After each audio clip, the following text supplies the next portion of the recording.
భక్తులారా, నిరంతరం ఏదో ఒక అసంతృప్తితో, రేపటి గురించి ఆందోళనతో మీ మనస్సు సతమతమవుతోందా? మన చుట్టూ ఉన్న ప్రపంచం మనల్ని ఎప్పుడూ ఏదో ఒకటి తక్కువగా ఉందని భ్రమింపజేస్తూనే ఉంటుంది. కాని శ్రీకృష్ణ పరమాత్మ బోధించిన ఆనంద యోగం మీ దృష్టిని మారిస్తే మీ ఇంట్లోనే, మీ గుండెల్లోనే వైకుంఠాన్ని చూడవచ్చు. ఈ వీడియోను ఎక్కడా ఆపకుండా చివరి వరకు చూడండి. ఎందుకంటే మీ మనోవేదనకు చికిత్స చేసే దివ్యోషధం ఇక్కడే ఉంది. మన జీవితాల్లో కష్టాలు వస్తుంటాయి, పోతుంటాయి.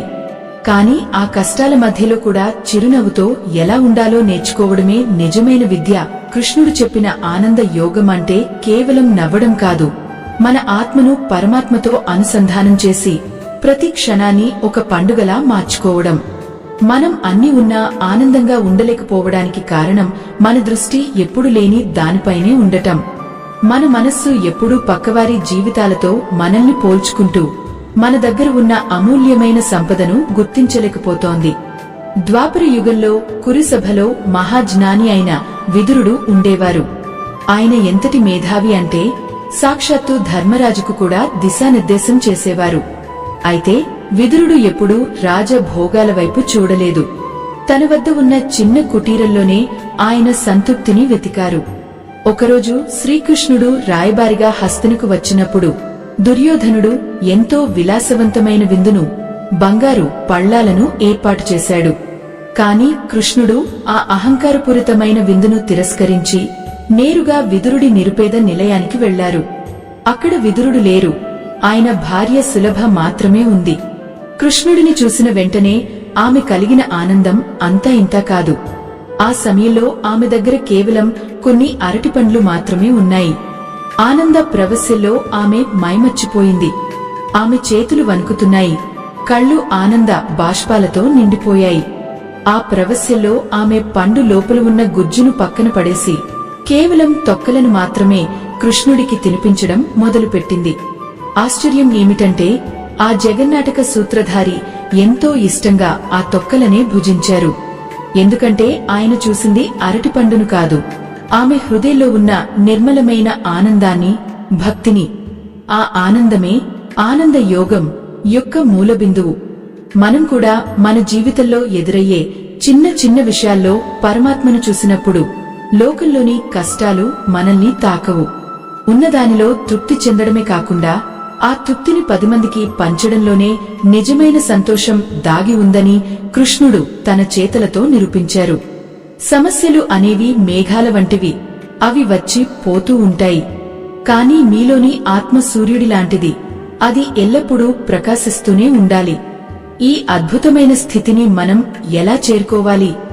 మన దైనందిన జీవితంలో ఎదురయ్యే ఒత్తిడిని పక్కన పెట్టి పరమాత్మ కృపను ఎలా అనుభవించాలి? విదురుడి ఇంట జరిగిన ఆ దృశ్యం కేవలం ఒక కథ కాదు, అది మనందరికీ ఒక జీవన పాఠం. అహంకారం ఉన్న చోట శాంతి ఉండదు, శాంతి లేని చోట ఆనందం అసలే ఉండదు. అందుకే కృష్ణుడు రాజప్రాసాదాలను వదిలి భక్తుడి గుడిసెలోకి అడుగుపెట్టారు. ఆ పరమాత్మ రాకతో విదురుని హృదయం ఆనంద సాగరంలో మునిగిపోయింది. ఆ పరమాత్మ రాకతో విదురుని హృదయం ఆనంద సాగరంలో మునిగిపోయింది.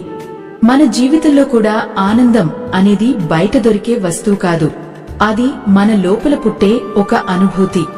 శ్రీకృష్ణుడు విదురుని భార్య పెట్టిన అరటి తొక్కలను తింటూ ఆనంద యోగం అంటే ఏమిటో జగత్తుకు చాటి చెప్పారు. మనం సాధారణంగా భగవంతుడికి అత్యంత విలువైన వస్తువులను సమర్పించాలని అనుకుంటాం. కాని పరమాత్మ కోరేది మీ దగ్గర ఉన్న వస్తువులను కాదు, మీ మనస్సులో ఉన్న నిష్కల్మషమైన ప్రేమని. ఆ ప్రేమ ఎక్కడ ఉంటుందో అక్కడ ఆనందం వెల్లివిరుస్తుంది. దుర్యోధనుడి వద్ద గర్వం ఉంది, అందుకే అక్కడ కృష్ణుడు అడుగు పెట్టలేదు. విదురుడి వద్ద వినయం ఉంది, అందుకే అక్కడ సాక్షాత్తు పరబ్రహ్మ ప్రశాంతంగా కూర్చున్నారు. మన దైనందిన జీవితాల్లో కూడా మనం ఇలాంటి వివేకాన్ని అలవర్చుకోవాలి. మనం ఏ పనైతే చేస్తున్నామో దానిని భగవంతుని సేవగా భావించినప్పుడు ఆ పనిలో అలసట ఉండదు, కేవలం ఉత్సాహం మాత్రమే ఉంటుంది. నిజమైన సంతోషం అంటే మనకు కావాల్సినవన్నీ ఉండటం కాదు, మనకు ఉన్నదానిని పరిపూర్ణంగా ఆస్వాదించడం. మనం తరచుగా ఇతరుల భోగభాగ్యాలను చూసి కుమిలిపోతుంటాం. కాని ఆ భోగాల వెనుక ఉన్న అశాంతి మనకు కనిపించదు. కృష్ణుడు చెప్పినట్లు మన కర్మలను ఆనందంగా ఆచరించడమే యోగం. ఒక వ్యక్తికి కోట్లు ఉండవచ్చు, కాని అతనికి రాత్రి నిద్ర పట్టకపోవచ్చు. మరో వ్యక్తికి కేవలం ఒక పూట భోజనం మాత్రమే ఉండవచ్చు, కాని అతను ప్రశాంతంగా నిద్రపోవచ్చు. ఈ రెండింటిలో ఎవరు ధనవంతుడు? ఎవరి మనస్సు ప్రశాంతంగా ఉంటుందో వారే నిజమైన ఐశ్వర్యవంతులు. ఆనంద యోగం అనేది ఒక జీవనశైలి.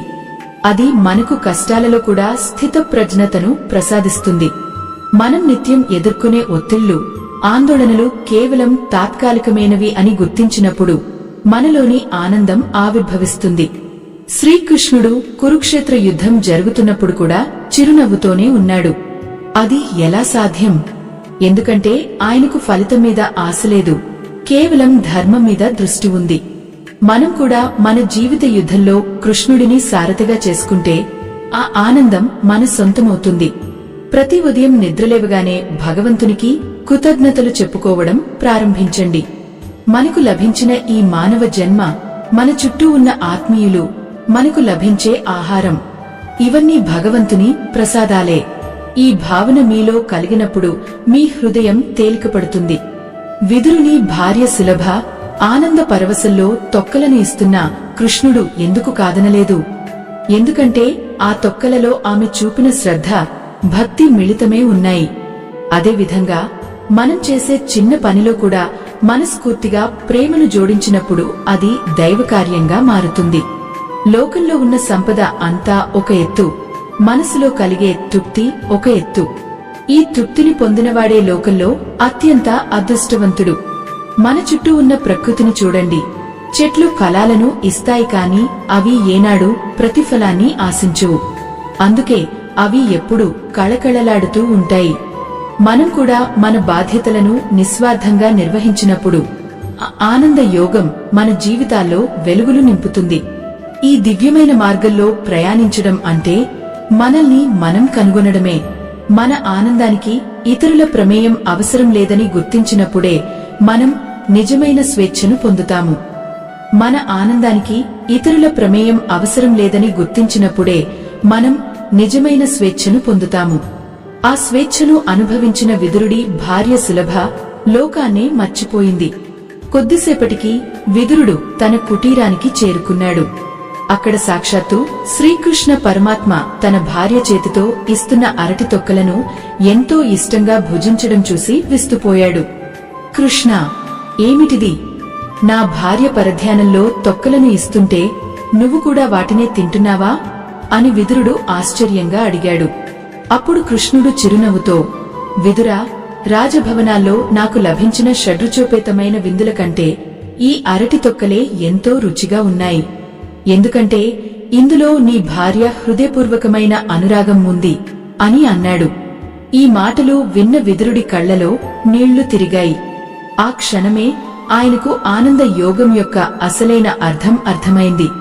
వస్తువులో రుచి ఉండదు, దానిని సమర్పించే భావనలోనే రుచి ఉంటుంది.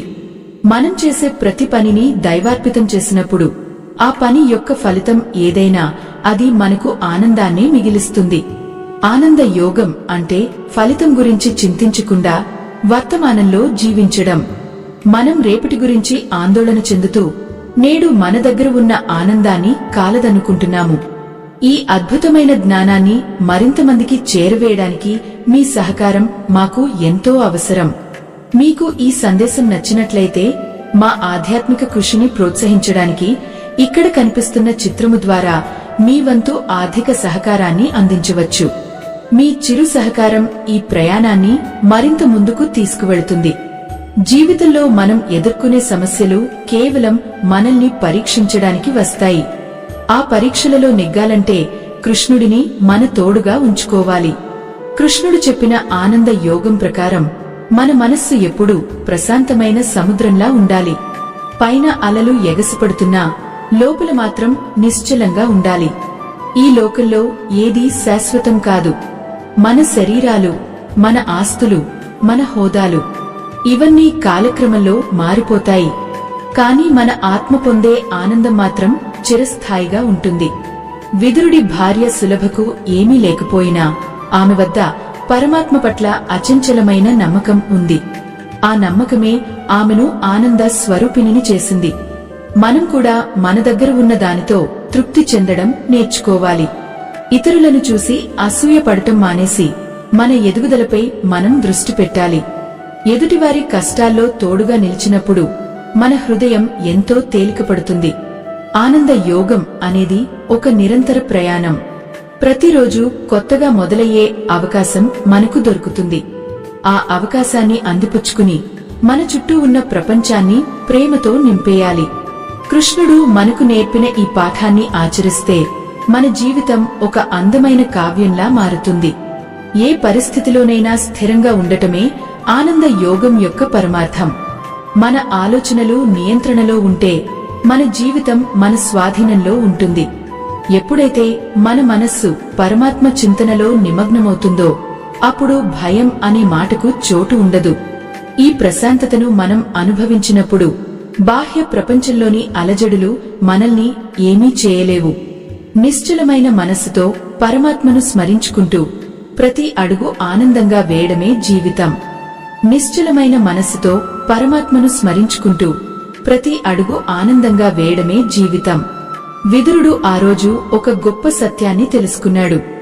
భగవంతుడికి కావాల్సింది మనం సమర్పించే బాహ్య అలంకారాలు కావు, కేవలం మన హృదయంలోని అంకితభావం మాత్రమే.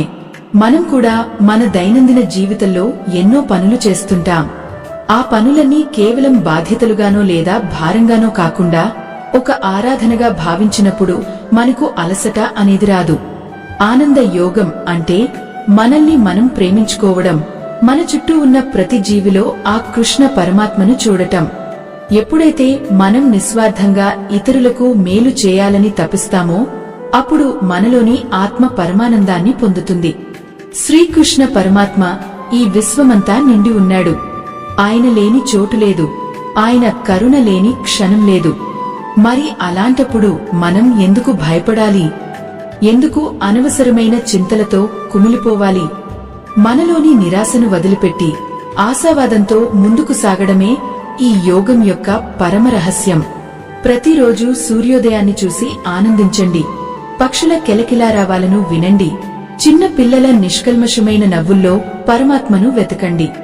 ఇవే మనకు అసలైన సంతోషాన్ని ప్రసాదిస్తాయి. మనం నిరంతరం వెతుకుతున్న ఆనందం ఎక్కడో దూరంగా లేదు, అది మనలోనే నిక్షిప్తమే ఉంది. ఒక కస్తూరి ముగం తన నాభి నుండే వస్తున్న అద్భుతమైన సువాసనను గుర్తించలేక దానిని వెతుక్కుంటూ అడవి అంతా ఎలా తిరుగుతుందో మనం కూడా మనలో ఉన్న ఆనందాన్ని గమనించక బయట ప్రపంచంలో వస్తువుల కోసం, హోదాల కోసం వెతుకుతున్నాము. కృష్ణుడు చెప్పిన ఆనంద యోగం మనల్ని మనం లోపలికి చూసుకోమని ప్రబోధిస్తోంది. ధ్యానం, నిరంతర భక్తి మరియు నిష్కామ కర్మ, ఇవి 3 ఆనంద యోగానికి ప్రధాన మూలస్తంభాలు. మీరు చేసే ప్రతి చిన్న పనిలో ఒక చిన్న ప్రార్థనను జోడించండి. మీ చేతులు పనిచేస్తున్నా మీ మనస్సు ఆ కృష్ణుడి పాదాల దగ్గర నిశ్చలంగా ఉండాలి. అప్పుడు విజయం వరించినా గర్వపడరు, అపజయం ఎదురైనా కుంగిపోరు. అదే నిజమైన స్థితప్రజ్ఞత. మన జీవితం ఒక నిరంతర ప్రవాహం లాంటిది. ఆ ప్రవాహంలో ఎన్నో ఆటంకాలు ఎదురవ్వచ్చు, కాని ప్రవాహం మాత్రం తన గమ్యం వైపు సాగిపోవాలి. అలాగే మన జీవన ప్రయాణం కూడా ఆనందంగా సాగిపోవాలి. ఈ సత్యాలను స్వీకరించి మీ జీవితాన్ని ధన్యం చేసుకోండి. మా ఈ ఆధ్యాత్మిక ప్రయత్నం మీకు నచ్చినట్లయితే ఇక్కడ కనిపిస్తున్న స్కాన్ కోడ్ ద్వారా మీ తోడ్పాటును అందించండి. మీ చిరు సహకారం ఎందరో భక్తులకు ఈ అమృత వాక్కులను చేరవేయడానికి మాకు గొప్ప బలాన్నిస్తుంది. విదురుడి ఇంట కృష్ణుడు భుజించిన ఆ అరటి తొక్కలు కాలక్రమేణా మాయమైపోయినా ఆ సంఘటన నేర్పిన పాఠం మాత్రం మానవాళికి శాశ్వతంగా నిలిచిపోయింది. భక్తికి ఉన్న శక్తి అపారమైనది. మనం దేవుడికి ఏమి ఇస్తున్నాం అన్నది ముఖ్యం కాదు, ఏ భావనతో ఇస్తున్నాం అన్నదే ముఖ్యం. జీవితంలో ఒడిదుడుకులు సహజం. ఒకరోజు ఎంతో ఉత్సాహంగా ఉండవచ్చు, మరో రోజు ఎంతో దిగులుగా ఉండవచ్చు. కాని ఆ రెండింటినీ సమత్వంతో స్వీకరించడమే యోగ విద్య. గుర్తుంచుకోండి, ఆనందం అనేది ఒక ఎంపిక, మీరు సంతోషంగా ఉండాలని గట్టిగా నిర్ణయించుకుంటే ఈ ప్రపంచంలో ఏ శక్తి మిమ్మల్ని ఆపలేదు. ఆ కృష్ణ పరమాత్మ అనుగ్రహం ఎల్లప్పుడూ మీపై ఉండాలని, మీ ఇల్లు ఆనంద నిలయం కావాలని మనస్ఫూర్తిగా కోరుకుంటున్నాను. మీ ప్రతి అడుగు ఆనందమయం కావాలి. మీ ప్రతి ఆలోచన పవిత్రం కావాలి. ఆనంద యోగంతో మీ జీవితాన్ని ఒక నందనవనంగా మార్చుకోండి. అప్పుడే మీరు నిజమైన సంతోషాన్ని చవిచూస్తారు. ఈ ఆధ్యాత్మిక ప్రయాణం ఇక్కడితో ముగిసిపోయింది. స్వస్తి.